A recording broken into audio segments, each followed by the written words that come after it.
AIIMS എന്ന ആവശ്യത്തിന് ബജറ്റിലെ അവഗണനയ്ക്ക് പിന്നാലെ ബി.ജെ.പിയിൽ അഭിപ്രായ വ്യത്യാസവും രൂക്ഷം. കോഴിക്കോട് കിനാലൂരിൽ തന്നെ എയിംസ് വേണമെന്ന് പി.ടി. ഉഷ രാജ്യസഭയിൽ വിഷയം ഉന്നയിച്ചു. അതേസമയം കേരള സർക്കാരിന്റെ പട്ടികയിൽ ആലപ്പുഴ ജില്ലയെ ഉൾപ്പെടുത്തിയാൽ എയിംസിനായി യുദ്ധം ചെയ്യാൻ തയ്യാറാണെന്ന് കേന്ദ്ര സഹമന്ത്രി സുരേഷ് ഗോപി പ്രതികരിച്ചു. കേരളത്തിന് ചിരകാല ആവശ്യമായ എയിംസ് ഇത്തവണയും ബജറ്റിൽ ഇടം പിടിച്ചില്ല. എന്നാൽ എയിംസുമായി ബന്ധപ്പെട്ട് ഭിന്നാഭിപ്രായങ്ങളാണ് ബി.ജെ.പി. നേതാക്കൾ നടത്തുന്നത്.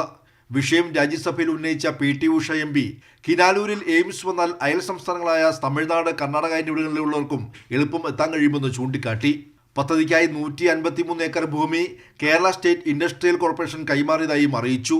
Kinalur being located in the pivotal point of the Malabar region of Kerala is easily accessible for patients from districts like Nilgiris, Coimbatore, Tamil Nadu state, and Mysore, Chamarajanagar, Kodagu, Karnataka state, and the entire Malabar region is connected to Kinalur with 6 kilometers from the under construction Hill Highway.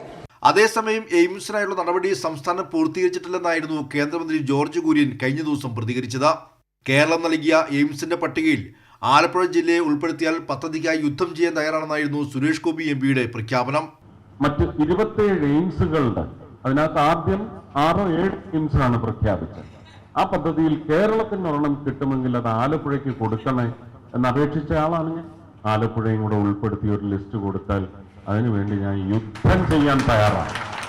ചുരുക്കത്തിൽ എയിംസിന്റെ കാര്യത്തിൽ ഒന്നും ചെയ്യാൻ കഴിയാത്ത കേരളത്തിലെ ബി.ജെ.പിയുടെ ദേശീയ നേതാക്കൾക്ക് ഇക്കാര്യത്തിൽ ഏകാഭിപ്രായം പോലും രൂപീകരിക്കാനായിട്ടില്ലെന്ന് വ്യക്തം. കൈരളി ന്യൂസ്, ദില്ലി.